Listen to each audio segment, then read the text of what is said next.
Hello there, good morning. You are tuned in to Good Morning Tourism right here on CHTV. I am Erica Minta-Ohene. I'm about to take you on a journey through the heart of Ghana's tourism scene and beyond. And of course, I don't do this alone. My panel are seated here. We'll go for a quick commercial break. When you are back, we'll dive deep into the conversation. Stay with us.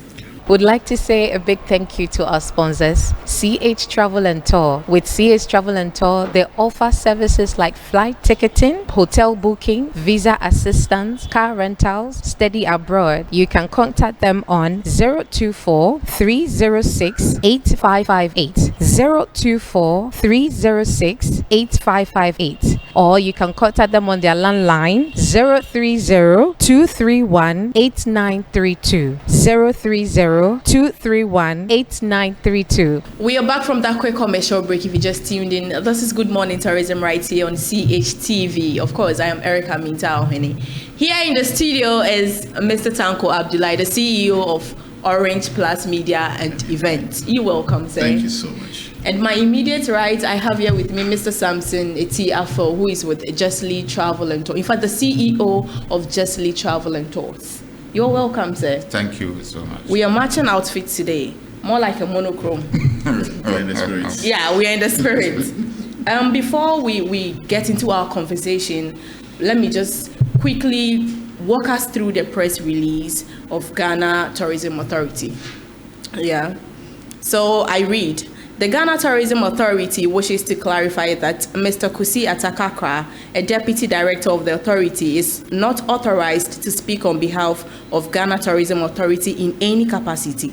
All official communications, media engagements, and public inquiries concerning the programs, policies, and initiatives of the authority must be directed to the Director of Corporate Affairs through Mrs. Francisca Boache, Deputy Director, Corporate Affairs, on 0240-214-718. This directive forms part of the authority's research agenda, which seeks to strengthen professionalism, institutional accountability, and coherence in all corporate communications. The Ghana Tourism Authority remains committed to maintaining open, accurate, and coordinated engagement with the media and the public as we work together to advance Ghana's tourism, culture, and creative arts sectors. Oh, Mr. Tranquil Abdullahi, what do you have to say about this press release? The reason why they are removing him from that position, they have to tell us the reason. But it's still the reason. It's part of the reset agenda. So when they are resetting, they realize that we have to change it. I don't think they said you sack him. That they have changed him from the position. Thank you. So I think his question is, why did they change him? Something is going on, or it's not that. No. That means something is going on. That is why they changed. It's part of the reset agenda. So part of the reset agenda, based on what we want to do henceforth. He is not fit. You are not fit. Not that you are not fit. Once you are in that space, you are fit. But in the reset agenda, we are changing different tiles because I'm traveling to Kumasi. Okay. The tiles I've been using in Accra, I can't travel with it.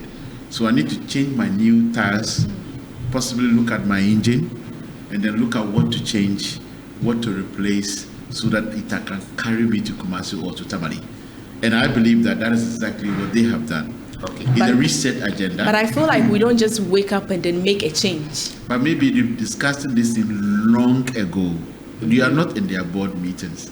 You are not in their management meetings. Okay. So like I said, any research agenda, they've been here for how many months? That's 9 months. 9 months now. So he has been the Deputy Corporate Affairs for good 9 months in the new administration.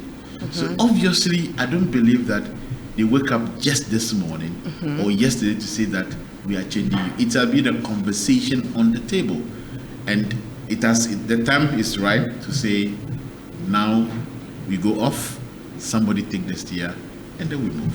I think he's more interested to know what has gone behind closed doors. Reset agenda. That's how I understand it. Reset agenda. Okay. So going forward, whatever the ministry or the agency, the authority are going to do, that is where we'll begin to understand why the change. So reset. Yeah, reset agenda. As you said, reset agenda. Now let's look at our topic for discussion. That is your favorite topic, you can guess. Of course, galamsey. We can't emphasize on this enough how galamsey has ruined our tourist sites. Yeah. So we are back at it again to talk about galamsey. So what are some of these destinations that you think galamsey have really ruined? Good morning to our viewers and good morning to you. Good morning. Galamsey, we always talk about galamsey. Okay, right now there's an improvement coming on it. According to the scientists and Ghana Water Company, they are giving us some statistics that there is an improvement about the strong metals and those chemicals that they are right now. Now I can eat my contemporary, right? Right now, there is a little bit improvement on the face of the water. So gradually, per their informations that they are giving us, that means there is an improvement. So we are hoping that at the end of this December, we can see more improvement, so that we can say kudos to the government and those people who are working on it. That is what we want, the improvement. So galamsey, if we don't talk about it, if we don't talk or criticize them, those people who are doing them, because we are criticizing, that is why those efforts are coming. Government also is doing all best to, do things right.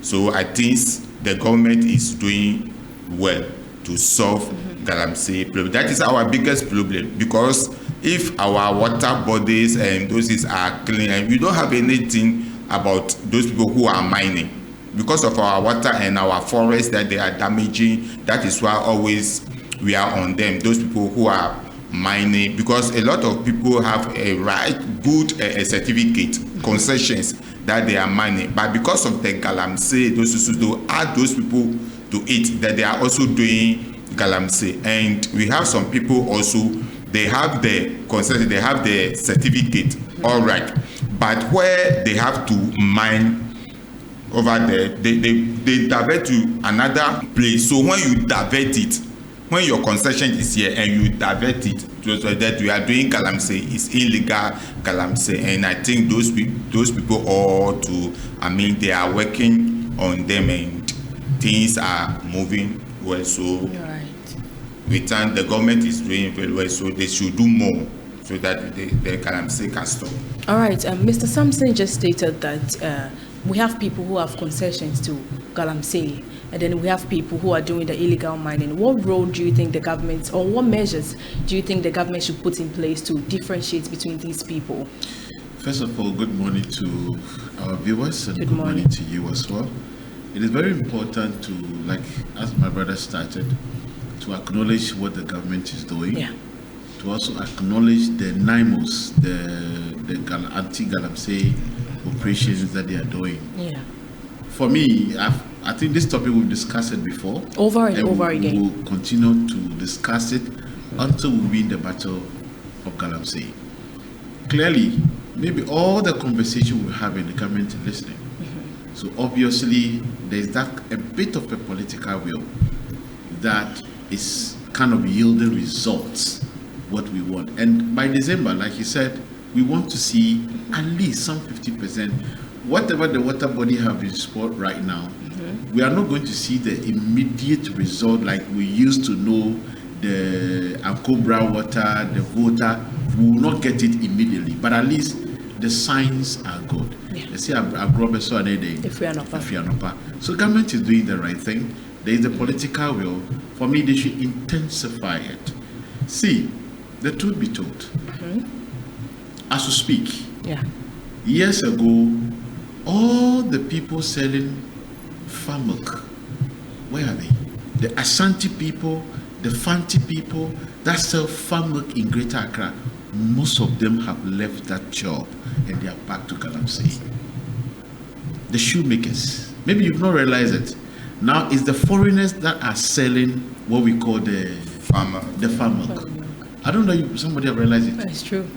It's the foreigners. It just came in mind. It's the foreigners, the Nigerians, the Togolese, the Nigerians who are selling the farm milk. Where are those people? They've moved back to their villages doing Galamsey. Yeah. Now the shoemakers. I've realized that now the shoemakers is the Nigerians and Nigerians who are doing shoemaking. Yeah. Where are they?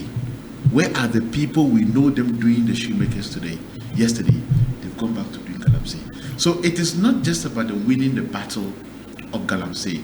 For me, there should be a lasting solution in terms of job creation that will also complement the work of the current NIMOs, the anti-Galamsey team that are working in the districts. If we don't get proper what we call jobs for our teaming young people, they will turn around again and they will go back. We are where we are because the SY administration gave almost 2,000 plus licenses when it comes to Galamsey, when it comes to mining operation. When you combine from independent to date, that 8 years alone, licenses that was given out surpasses 10 times of the licenses that have been given out. So that can tell you, obviously, we're going to have a crisis.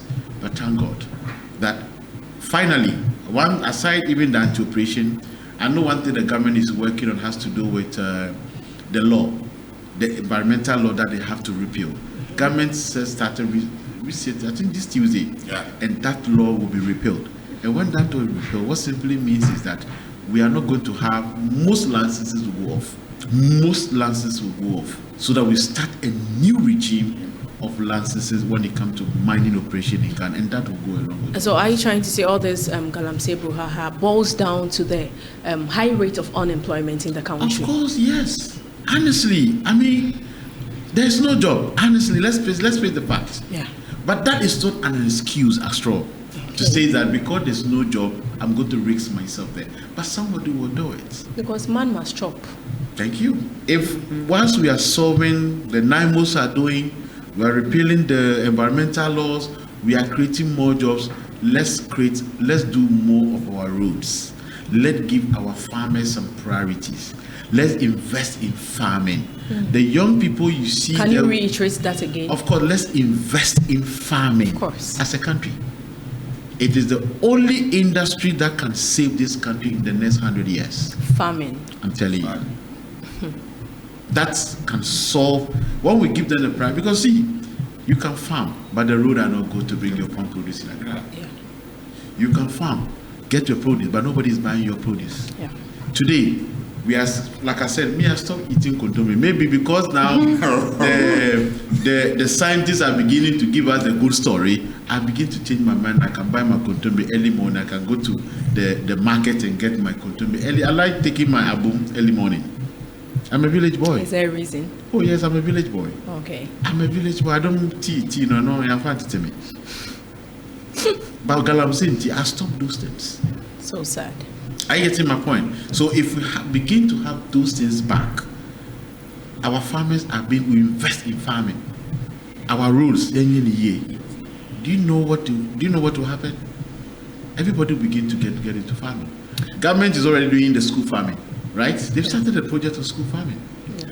They want to commercialize school farming, and they want to bring the business aspect of farming. Now, agric is even studied in schools, SHS and so what are we waiting for? So once you solve the problem, invest in farming. I think even the prisoners, first increment time and those people, the prisoners, they have their farm. So they feed themselves.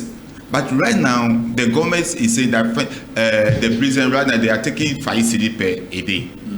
But the prisoners can farm. They can give them land so that they can feed. So that they can feed themselves. You see, all those things, it will bring employment. Yeah, I mean, it's rather unfortunate how farming as a country, we see farming as a job for quote unquote the illiterate. Because I mean, Obiako university, Obiako tertiary, they're expecting to be a doctor, lawyer. They want white collar jobs, and then it's sad. We can't say this. When we go to Ashanti region, I just trying to find out what my brother is saying concerning prisoners getting into farming. When you go to Ashanti region, for instance, Menchia area, the local prisoners they are into poultry farm. That is good. They're into poultry farming. That is good. And then there is one prisoner. I'm trying to look for the news. Sunyani prison also supplement inmates with also some agric products as well that they have. Then we have a couple of other lettuce. Some of them are also getting into the lettuce farming. So at the end of the day, they should blow that in full scale. So this vocational education, this sewing, carpentry, and those, they can start teaching them over there so that even when you spend about 5 years, 10 years at the prison, before you come out, you have your prisoners. I actually know they do. They learn and works and write the rest. SSC, they write Yes, prisoners do. They do. But you see, we have this country. What we do, what we are good in doing, is to start something. People say,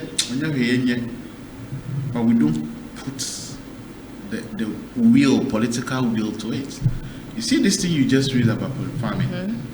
Look, prisoners across the country can engage in farming, and they alone, we don't need the 5 cities. Trust me, they don't need the 5 cities. Every prison we have, Obenaya sentencing to lifetime imprisonment for killing the Giraffe Dubai. The man, the human resource manager, Okun, he killed the owner of Giraffe Dubai. He has been sentenced to lifetime imprisonment, and he is 33 years old. That person has energy. When he got killed, he has energy. Let's get into farming. Farming. Now, hard labor, you understand? And that alone can solve our food problem. But you see, that alone or two is not going to work. Government need to work on our roads. Government need to invest in farming. Most of these Galamsey people, they are farmers. Oh yeah. To be honest with you, most of these Galamsey guys, they are farmers. Most of them are in that community. They've left the farming and they are doing Galamsey. Some of them are selling their cocoa farms and their plantain farms, their banana farms, and using it for galamsey. Yes, so let's get it done. Now let's channel it to tourism. Mr. Sampson, are there destinations, or is there any destination that has seen a decline in visitors coming in the country because of galamsey? Oh yeah.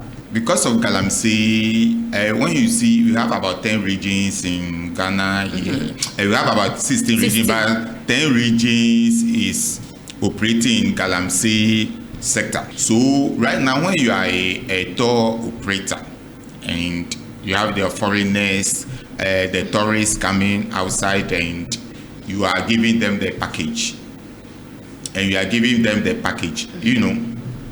you can give them where they are operating galamsey over there. Yeah. Because one galamsey is damaging our country worldwide, globally. Everybody is hearing Ghana, right now their water is not good, their forest is damaged and everything. So when tourists came and you send them over there, they also took pictures and those things. And when they go outside, they will go and use it against us. They will use it against us. Oh, when I come to Ghana, this is their water that they are drinking. Yeah. You see, so Africans, you see, that is the water they drink. This is, you see, we are damaging our soul. When you are doing those packaging and these things, you see, it is very, very difficult right now for you to send them to this river, Ankoba, Black Volta, and those things. It's very difficult for you to send them right now over there. So when you are doing the package, we centered it in Accra, Volta region, and those are the places that, and when you go to Kumasi too, you won't go to the villages, the farm trip, because right now you can't organize farm trip. because even those galamsey dish and those things, sometimes they cover it, but they don't cover it full. So you can go. That is very risky. You see, you can go, at the end of the day, you fall into those ditch and those things. It will bring a problem. So you can't even organize farm trip. Right now, when you are organizing farm trip, you are afraid. So galamsey is not only ruining our water bodies, the land and the rest. It is also a death trap. That is it. You see, that is it. So it's very difficult. You see, in some way, it's affecting the tourism operation. But what will you do? Right now, the government is making effort to, do something about it. We must commend. You see, right now, last time I heard that those ditch that they are covering those places and those forests that they destroy, and those they are there, planting those trees and those things. So gradually it's affecting, but we are hoping that things will go well. Interesting. Oh, I know you enjoyed the conversation. I am as well. It is sad. We can't emphasize on this enough. Galamsey everywhere. But then we must commend the government for actually taking a step in curbing galamsey. We'll go for a quick commercial break. When we are back, we'll look at the taxation challenges.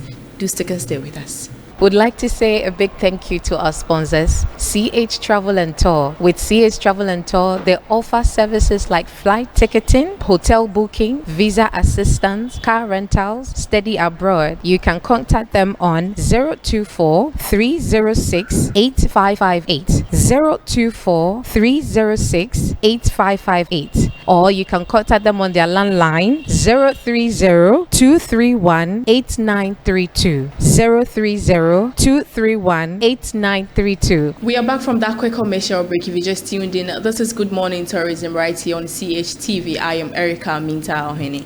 Now let's move to the taxation challenges. Mr. Tanko, why? Ministry of Tourism has engaged GRA to address taxation challenges. Now I want to know, what are the main taxation challenges that is affecting the tourism and the hospitality in general?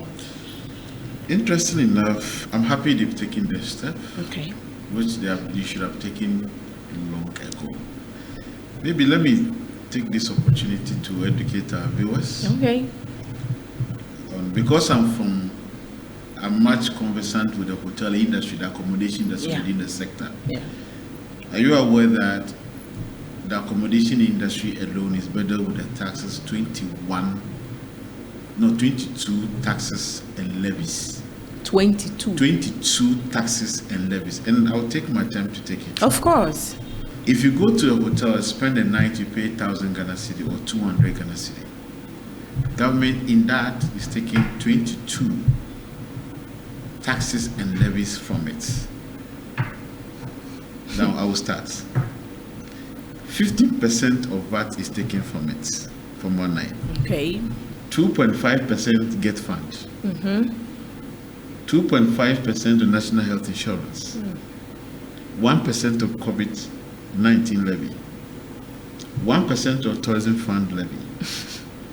Growth and sustainability levy 2.5%. Then 20% of corporate tax. 20% of corporate tax. We are not done. Okay. There's also what we call 13.5% tier 1 payment to SNIT on behalf of staff. Wow. We have a regulatory bodies as well. Yeah. So the Ghana Tourism Authority license, you pay for it. Food and hygiene permit, you pay for it. Environmental protection permit, you pay for it. Fire permits, you pay for it. Data protection permit, you pay for it. Business operating permit, you pay for it.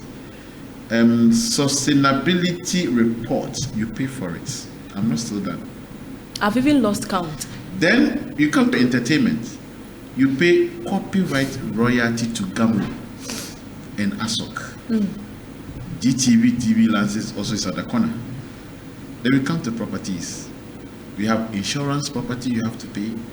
You have to pay the property rate too, again.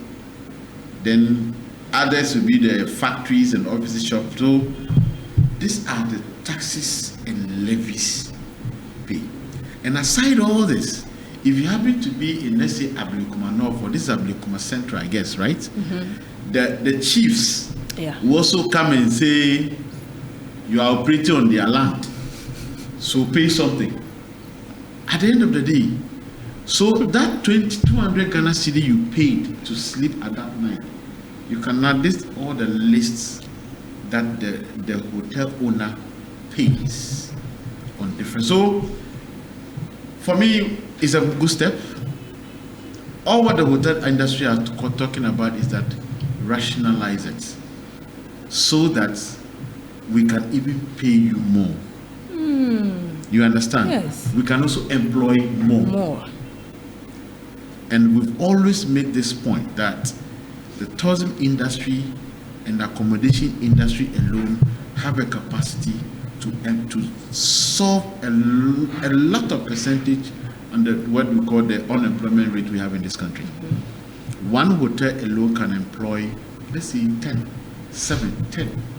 Labadi 5-star hotel is employed over 100 people to work, and it's 24-hour economy already. You see, out of this, I never mentioned electricity.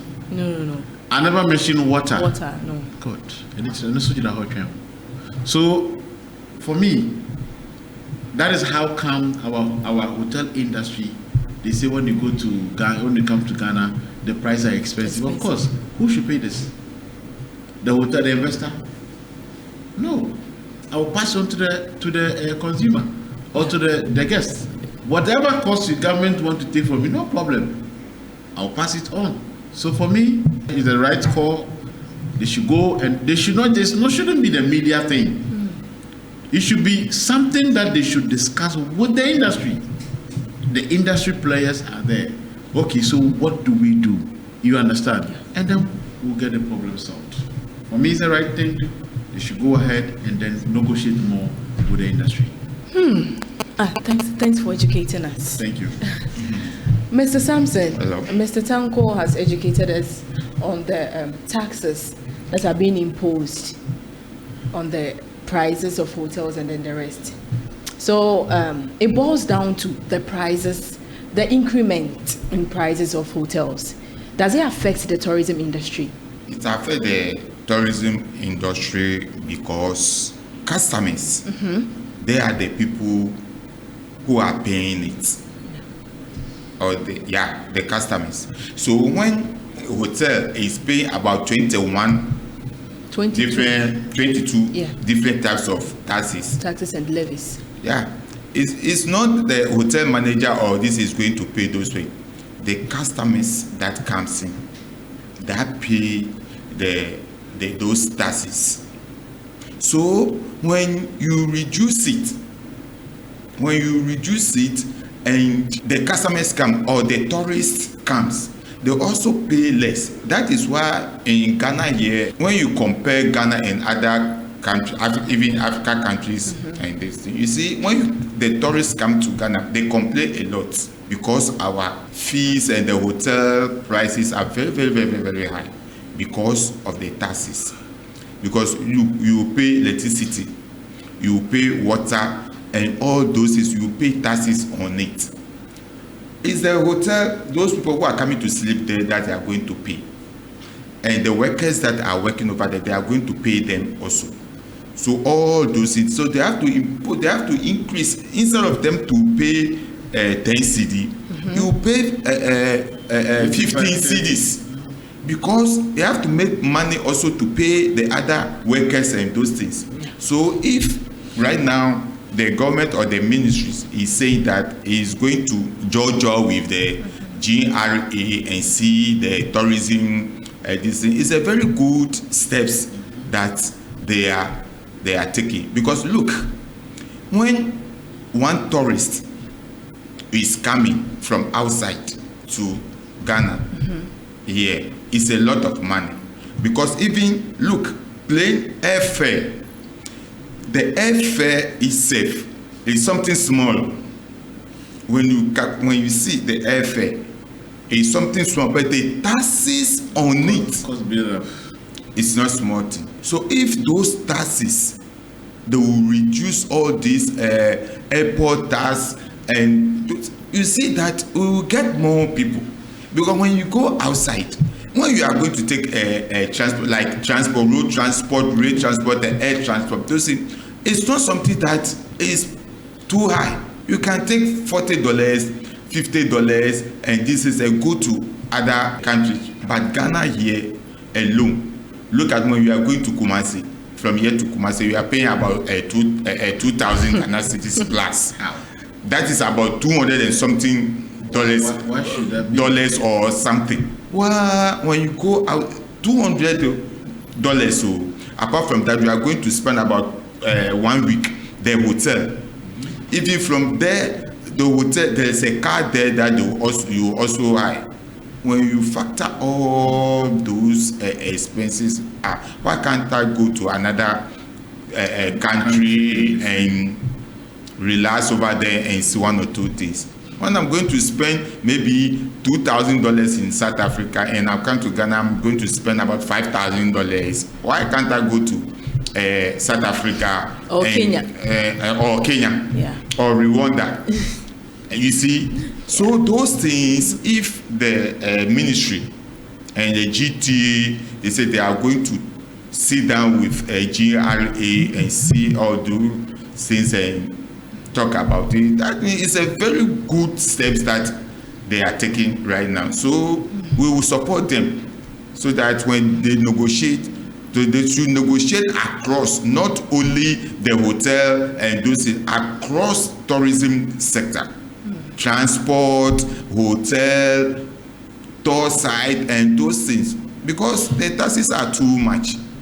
The argument, let me add to what my brother said. The argument that over the years, most the GTA bosses and the ministry are making is that when we cut, the government need taxes to operate. But our argument has always been that, look, when you streamline the taxes, make association compulsory. You know what that means?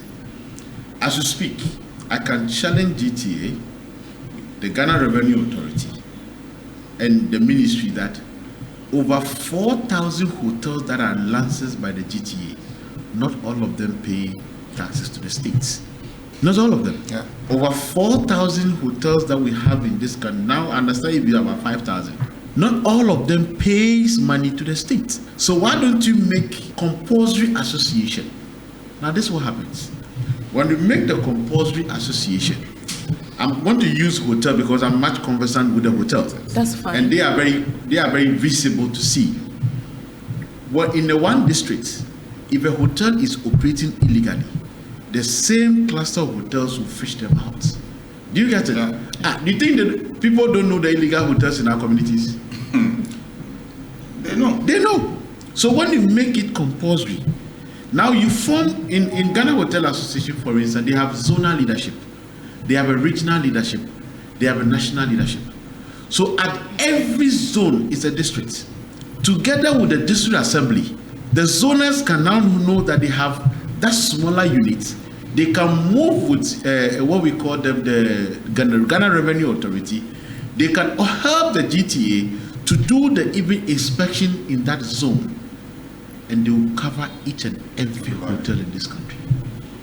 But as we speak, the GTA themselves, they can't cover all the districts for their monitoring. That is how come we have illegal operators of hotels in this country. Make it compulsory. When you make it compulsory, now what happens is that now you have everybody now paying the money. Do you get it? You have everybody now begin to pay. Because we have the, where they are, where they operate, who owns it, it is there. Through the associations, you can get people to pay their money. And as simple as that. So streamline it. When you streamline it, it will make the taxes lower. When it's lower, we can employ more. We can invest in the hotel more. And then our price also will come down, and people will begin to be happy when they come to Ghana. They will not tell us that Ghana, when you come to Ghana, our prices are. Imagine 1,000 Ghana cedi, $1,000. I can go to Dubai. Yeah. And I will stay in the 5-star hotel and I'll still get change. This country, 1,000 Ghana cedi. One had 2 nights, but you can't stay in the 4-star hotel. 1,000 Ghana cedi. one night, half night. You can't even sleep 5-star hotel half night. Even 4-star hotel, no. Even Labadi, how much are they taking? Even 4-star hotel, you can't. Labadi, Kempinski, and those, how much are they taking for a night? So it's a good thing. How many people can afford it? If your salary is not up to 3,000 Ghana cedi, so will you use your salary 3,000 Ghana cedi for 3 nights? So if I have 3,000 Ghana cedis, how many nights can I spend? 1 night. In a oh no, let me exhaust my point. In a 5-star hotel in Kenya. 3,000 Ghana cedis. Yeah. Even 3,000 Ghana cedis, let me say about $250. Let me say $250. Yeah. Okay, you can get a 5-star hotel in Kenya, let me say $80. $80, $100, $90, $70. You Per can night. per night. A 5-star you can get hotel. it. Yes, you can get it. You see, it's not the matter of that they are not taking much, because more, if you take $150, 5 people will come. But when you take about $70, you can get about 20 people. Of course. Look, I have one consultant, hotel consultant, is my boss. Nanaban Redu is my boss, and this politicians is building about 2,000 rooms, and he is telling me, look, 2,000 rooms. Do you think that every blessed day you can even get about 500 room occupied? No. So other 1,500 rooms is waste. So at the end of the day, you are doing what? You are losing. Yeah. So even if 300 rooms and you do about all the regions, you target about 3 regions or 4 regions, and you build this 300, at least you can make something. Maybe if 300, but I don't think that even 300 every day you can get about 200 people. I don't think. So if you see, so if you are not getting this 200, the rest of the this thing 100, you are losing. So that is why he told. So, but he advised the person, no, that is what I would do. I wanted to go. So he leave him, and right now he finished about 1,500 or something, but he's not even getting 500 people every day unless there's an occasion or festival. Yeah. You see, you are losing. You are not doing business, because maybe you get the money, you wanted to do something, but you are not doing business. But even if you are these 500 rooms and you are taking, let's say, $20 or $30, even local people even can go there and sleep, you will make money. I mean, there are times you don't feel like sleeping at home. You just go somewhere. Go and relax. So when you get about $40, $30, you can go there with maybe your side chick or something. You can. You are looking at my face. Okay. You see, and relax. Yeah. You see, so the hotels are very, very, very, very expensive sometimes in here, so that they can't make money. Yeah, which makes it difficult for you to go there with your side chick. Yeah. I understand.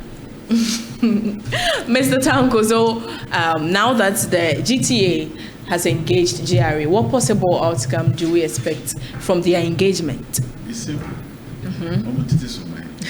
As simple as To say high sense, oh, no, thank you.